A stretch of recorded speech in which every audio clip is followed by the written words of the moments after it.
আসসালামু আলাইকুম। সংবাদে আপনাদের সবাইকে স্বাগত জানাচ্ছি। আমি ফিরোজ তোহা। শুরুতেই সংবাদ শিরোনাম। বাংলাদেশের সর্বশেষ গুরুত্বপূর্ণ আপডেট সংবাদে আপনাকে স্বাগত। শুরুতেই সংবাদ শিরোনাম, পরে বিস্তারিত। প্রথমেই জানাবো, মার্কিন শুল্ক বাংলাদেশের রপ্তানিতে প্রভাব, বেকারত্বের সংখ্যা। যুক্তরাষ্ট্রের সঙ্গে বাংলাদেশের শুল্ক আলোচনায় এখন কোনো দৃশ্যমান ফল না আসলেও আলোচনা চালিয়ে যাওয়ার আশা করছে সরকার। কিন্তু এরই মধ্যে যুক্তরাষ্ট্র তৈরি পোশাক রপ্তানিতে নেতিবাচক প্রভাব পড়তে শুরু করেছে। বিখ্যাত মার্কিন ব্র্যান্ড ওয়ালমার্ট সহ আরও কিছু ক্রেতা এবার বাংলাদেশে তাদের কার্যকলাপ স্থগিত করা শুরু করেছে বলে জানা গেছে। বাংলাদেশি রপ্তানির বড় একটি গন্তব্য যুক্তরাষ্ট্র।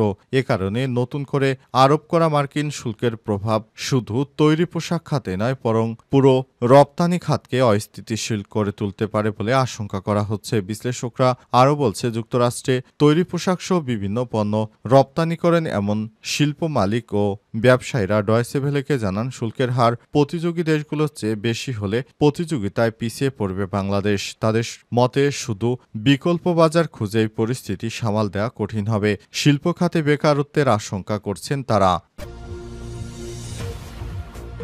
জানাবো, ইসরায়েলের গণহত্যা আন্তর্জাতিক আইন কোনোদিনও ফিলিস্তিনিদের রক্ষা করতে পারেনি। গত ২১ মাস ধরে গাজায় ইসরায়েলের গণহত্যামূলক যুদ্ধ আন্তর্জাতিক আইন ও নিয়মভিত্তিক ব্যবস্থার মৃত্যু ডেকে এনেছে বলে মন্তব্য করেছেন ফিলিস্তিনি আইনজীবী ও লেখক রজা শেহাদে। তিনি বলেছেন, এখন ইসরায়েল কোনো রকম লুকোছাপ না করে যুদ্ধ অপরাধমূলক নীতি প্রকাশ্যেই ঘোষণা করেছে।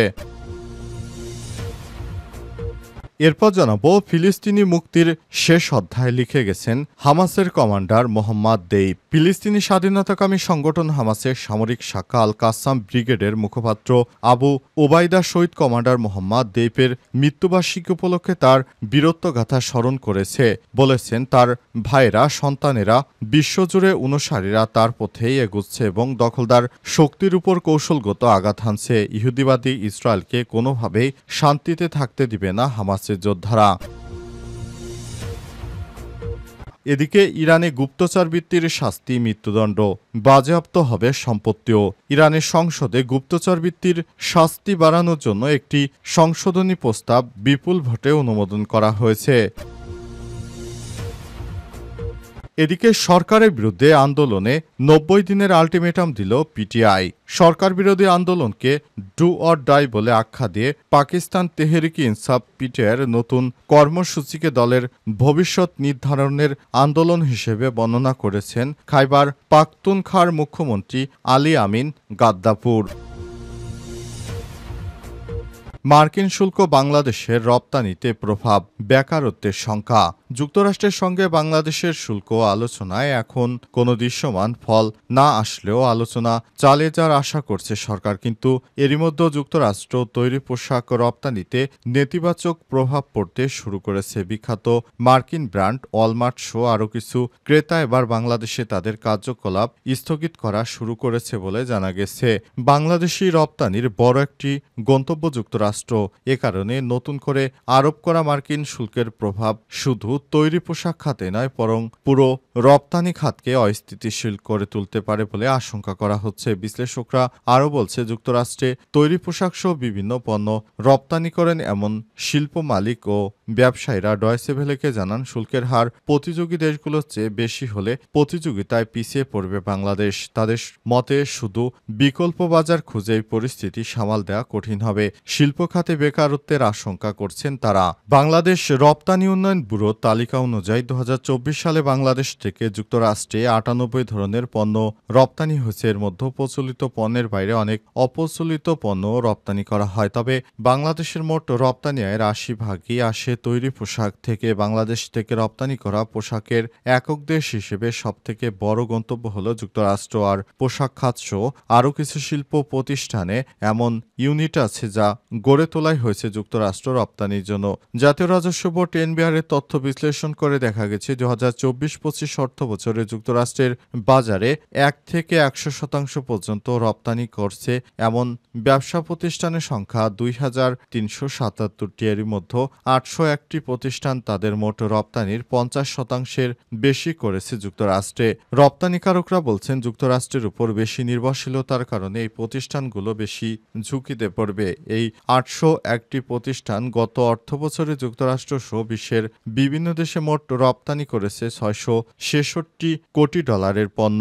এর মধ্যে শুধু যুক্তরাষ্ট্রে রপ্তানি করেছে $505 কোটি, যা যুক্তরাষ্ট্র বাংলাদেশের মোট রপ্তানির 58%।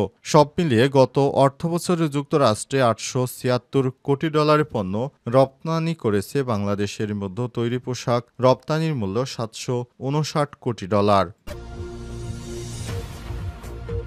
ইসরায়েলের গণহত্যা আন্তর্জাতিক আইন কোনোদিন ফিলিস্তিনিদের রক্ষা করেনি।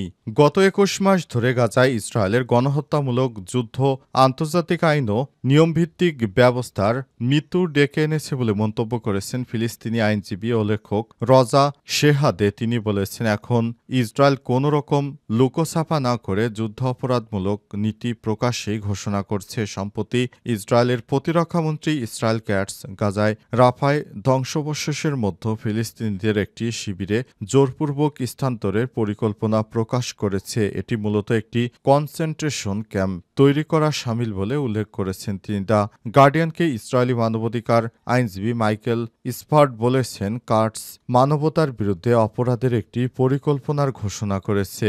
শেহাদে আরও বলেছেন, ফিলিস্তিনিদের মানবিকতা অস্বীকার করার বীজ 1948 সালে আরব ইসরায়েল যুদ্ধেই বপন করা হয়েছিল। তখন তাদের ভূমি এবং সম্পদ থেকে জোরপূর্বক উচ্ছেদ করা হয়, যা ফিলিস্তিনিরা নাকবা বা বিপর্যয় নামে স্মরণ করে।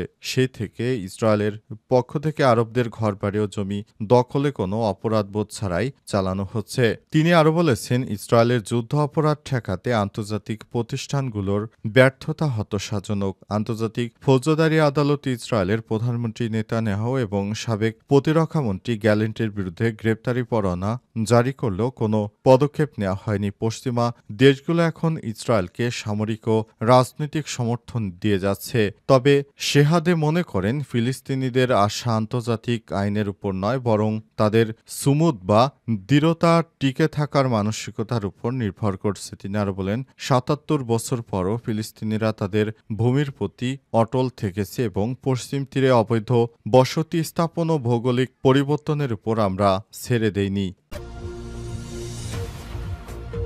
ফিলিস্তিনি মুক্তির শেষ অধ্যায় লিখে গেছেন কমান্ডার দেইব। ফিলিস্তিনি স্বাধীনতাকামী সংগঠন হামাসের সামরিক শাখা আল কাসাম ব্রিগেডের মুখপাত্র আবু উবাইদা শহীদ কমান্ডার মোহাম্মদ দেইবের মৃত্যুবার্ষিকী উপলক্ষে তার বীরত্বগাথা স্মরণ করেছেন। বলেছেন, তার ভাইরা, সন্তানেরা ও বিশ্বজুড়ে অনুসারীরা তার পথে এগুচ্ছে এবং দখলদার শক্তির উপর কৌশলগত আঘাত হানছে। আজ নিজের টেলিগ্রাম চ্যানেল এক বিবৃতিতে আবু উবাইদা ঘোষণা করেছেন, মোহাম্মদ দেইবের রেখে যাওয়া উত্তরাধিকার যুদ্ধ অপরাধী ও লুটেরাদের জন্য একটি দুঃস্বপ্ন হয়ে থাকবে। দখলদার কখনো শান্তিতে থাকতে পারবে না, এমন হুঁশিয়ারি উচ্চারণ করে কাসাম ব্রিগেডের মুখপাত্র আরও বলেছেন, যখন দেইব তার সহযোদ্ধারা তাদের রক্ত দিয়ে ফিলিস্তিনি মুক্তির অধ্যায় শেষ করে লিখে গেছেন, তখন দখলদাররা এই ভূমিতে আর কখনোই শান্তিতে বসবাস করতে পারবে না। বিবৃতিতে আবু উবাইদা আরও বলেছেন, মোহাম্মদ দেইব তার সহযোদ্ধাদের সঙ্গে আল আকসা বন্যা অভিযানের নেতৃত্ব দিয়ে শত্রুদের ইতিহাসে সবথেকে ভয়ঙ্কর আঘাত এনেছে। এই আঘাত দখলদার শক্তির প্রতিরোধ ক্ষমতাকে চিরতরে ভেঙে দেয়, সমগ্র মুসলিম জাতিকে ফিলিস্তিন ইস্যুর পেছনে একত্রিত করে এবং ফিলিস্তিন প্রশ্নকে আরও সংগ্রামের কেন্দ্রবিন্দুতে ফিরিয়ে আনে। ইরানে গুপ্তচরবৃত্তির শাস্তি মৃত্যুদণ্ড, বাজেয়াপ্ত হবে সম্পত্তিও। ইরানের সংসদ ও গুপ্তচরবৃত্তির শাস্তি বাড়ানোর জন্য একটি সংশোধনী প্রস্তাব বিপুল ভোটে অনুমোদন করা হয়েছে। সংশোধিত আইন অনুযায়ী যদি কেউ শত্রুরাষ্ট্র ও গোষ্ঠীর জন্য কোনো গোয়েন্দা গুপ্তচরবৃত্তির কার্যকলাপ এবং অপারেশনাল কার্যক্রম জড়িত বলে প্রমাণিত হয়, তাহলে তার শাস্তি মৃত্যুদণ্ড, পাশাপাশি সম্পত্তিও বাজেয়াপ্ত করা হবে। বিবিসির এক প্রতিবেদনে বলা হয়েছে, সুপ্রিম ন্যাশনাল সিকিউরিটি কাউন্সিলকে এই শত্রুরাষ্ট্র ও গোষ্ঠী চিহ্নিত করার কর্তৃপক্ষ এবং মিনিস্ট্রি অব ইন্টেলিজেন্স শত্রুদের নেটওয়ার্ক চিহ্নিত করার কর্তৃপক্ষ হিসেবে মনোনীত করা হয়েছে। প্রস্তাব মূল বক্তব্য সুপ্রিম জাতীয় নিরাপত্তা পরিষদে যুক্তরাষ্ট্র ও ইসরায়েল, যা তারা ইতিমধ্যেই শত্রু রাষ্ট্র হিসেবে বিবেচিত, বাদে অন্যান্য শত্রুরাষ্ট্র এবং গোষ্ঠীগুলোকে মনোনীত করার সক্ষমতা রয়েছে। এর আগে যে প্রস্তাবটি ছিল তাতে রাষ্ট্রপক্ষ ও রাষ্ট্র বা গোষ্ঠী নির্দিষ্ট সংখ্যা দেওয়া হয়নি এবং সংসদে ফেরত পাঠানোর জন্য এই অস্পষ্টতাকে কারণ হিসেবে উল্লেখ করেছে ইরানের দ্য গার্ডিয়ান কাউন্সিল।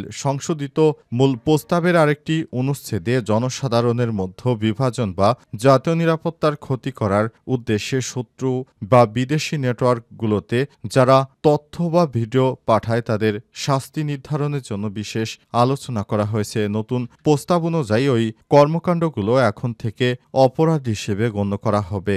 একই সঙ্গে এর জন্য কারাদণ্ড এবং সরকারি ও জনসেবা থেকে স্থায়ীভাবে বরখাস্ত করা শাস্তি নির্ধারণ করা হয়েছে।